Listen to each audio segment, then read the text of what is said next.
Bonjour à tous. Aujourd'hui, je vais réaliser avec vous quelques petites expériences d'électricité. Et normalement, je pense que ça devrait vous intéresser et surtout vous ouvrir les yeux. Voici une prise normalement reliée à la terre. Afin de vérifier qu'elle est réellement bien reliée, je vais utiliser ce testeur de terre. Je le branche comme ceci. Les 3 barres s'allument, c'est que le système est bien relié, il n'y a aucun souci. Maintenant, je vais tester cette multiprise, vous voyez. Je la branche, c'est un peu dur. Voilà. Même chose, j'utilise mon testeur de terre. J'ai toujours les 3 barres, donc c'est parfait. Je continue avec ce type de rallonge, vous voyez, toute simple. Je la branche. Je la teste.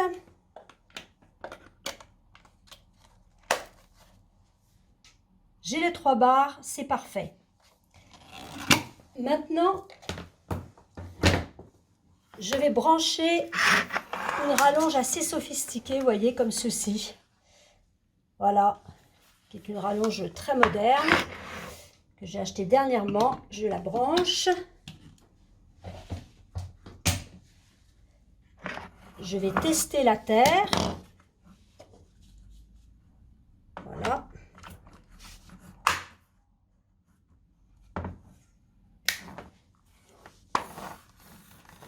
Vous voyez, c'est parfait. Là, j'ai bien mes 3 lumières. Par contre, si je l'enlève, je la retourne, je la branche dans l'autre sens. Et là, vous voyez, je n'ai plus qu'une barre. Et là, c'est excessivement dangereux parce que ça signifie que mes appareils ne sont pas reliés à la terre. Et vous allez voir dans la suite de la vidéo que ça a un impact sur notre corps et notre santé.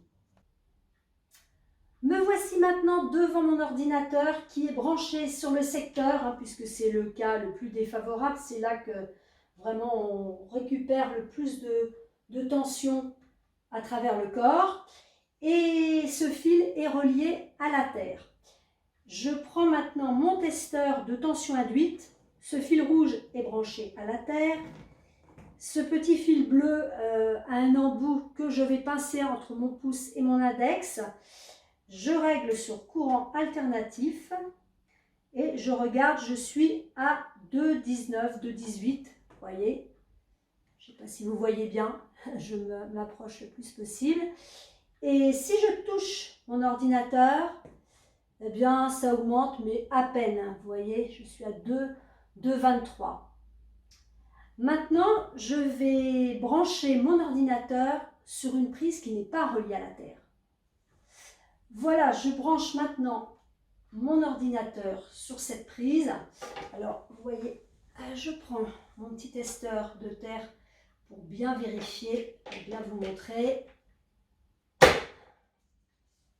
Voilà, je n'ai que 2 barres d'allumées, et donc la terre n'est pas présente. Je branche l'ordinateur.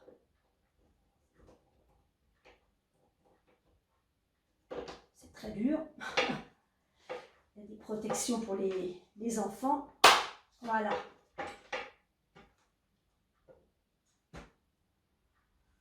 Et je reprends mon testeur de tension induite.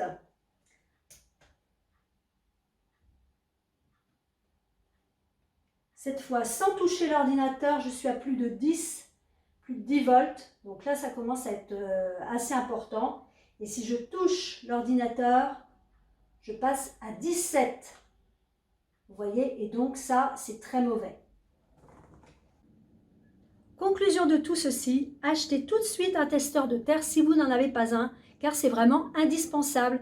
On pense souvent que l'on a la terre chez soi, notamment si on voit des prises, vous savez, un petit peu classiques, avec le petit piton en métal qui dépasse. Et si vous testez, eh bien, vous verrez que dans certains cas, elles ne sont pas du tout reliées à la terre. D'autre part, ne faites pas forcément confiance aux professionnels. J'en ai fait les frais, j'ai fait venir un électricien pour qu'il m'installe une prise de terre dans ma chambre. Il est resté environ 1 heure dans la chambre à bidouillé, je ne sais pas ce qu'il a fait. Il est ressorti en me disant ça y est, j'ai installé le système. Je suis arrivée avec mon testeur de terre et là je l'ai vu un petit peu changer de couleur. Et effectivement quand j'ai testé, c'était pas du tout bien fait. Donc il est resté 2 heures de plus. Autrement, quand vous utilisez des appareils électriques, essayez d'acheter du matériel qui se branche à la terre. Voyez, voici un exemple de fil qui peut se brancher à la terre. Ça, c'est un fil de branchement d'ordinateur. Donc là, il n'y a aucun souci. Vous voyez, je peux le mettre à la terre. Par contre, voyez, ce lisseur-là, voilà l'embout du lisseur. Donc, en aucun cas, je ne peux le mettre à la terre. Autre exemple, un sèche-cheveux. Vous voyez, là, c'est pareil. Ce type d'embout ne va pas à la terre et c'est quand même ennuyeux parce que le lisseur, je crois que ça envoie environ 4 ou 5 volts, mais le sèche-cheveux c'est beaucoup plus, c'est dans les 7-8 volts, donc c'est quand même assez important. Bon, pour un particulier, il n'y a pas de souci puisque moi personnellement je fais un brushing environ une fois par semaine, 15 minutes, donc ce n'est pas trop grave. Mais imaginez par exemple un coiffeur, alors lui il doit absolument acheter le bon embout. Alors le souci, j'ai regardé un petit peu sur internet, c'est que quand vous tapez sèche-cheveux mise à la terre, eh bien on vous montre un tas de beaux sèche-cheveux. Alors vous voyez toutes les photos, les fonctions, les boutons et tout ça, mais jamais on ne vous montre la photo de l'embout qui va se brancher finalement sur le secteur, alors que pour moi personnellement c'est presque ce qu'il y a de plus important. Et pour finir, vous allez dire que je radote parce que j'en parle dans pratiquement toutes mes vidéos, mettez-vous à la terre. Il existe maintenant des dispositifs de mise à la terre qui sont très performants, très peu chers. Vous voyez, dernièrement, j'ai acheté un petit tapis qui coûte, je crois que c'est 14 ou 15 euros. Vous le branchez à la terre, vous le mettez donc sous vos pieds nus. J'insiste bien, il faut que les pieds soient nus. Et par exemple, vous utilisez votre sèche-cheveux. Ce n'est pas grave, même si votre brushing dure 1 heure, ce sera grave pour vos cheveux, mais pour votre corps, pas du tout, puisque les 7 volts vont littéralement passer et être évacués en temps réel vers la terre. Alors vous devez vous dire 5 volts, 7 volts, 10 volts, quelle importance? Et il est vrai que lorsque vous réalisez un test avec le testeur de tension induite, vous l'avez dans une main, vous avez un appareil branché sur le secteur dans l'autre main, vous voyez le voltmètre monter. Mais lorsque vous lâchez l'appareil électrique, vous voyez le voltmètre redescendre. Et vous avez donc l'impression que l'impact sur votre corps est nul.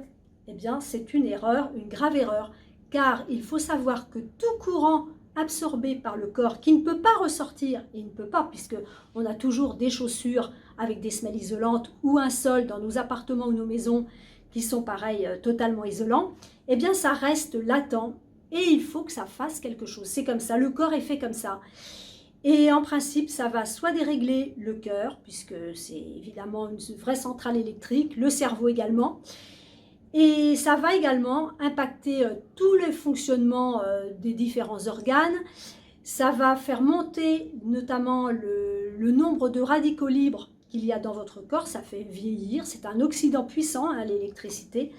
Donc c'est très très mauvais et c'est le lit pour des maladies plus graves, même type cancer, Alzheimer, sclérose en plaques, polyarthrite, toutes les maladies inflammatoires en fait, y compris d'ailleurs les maladies virales comme nous avons connu dernièrement, qui vont aller exciter en plus le système immunitaire et faire encore monter finalement le nombre de radicaux libres qui sont chargés positivement dans le corps.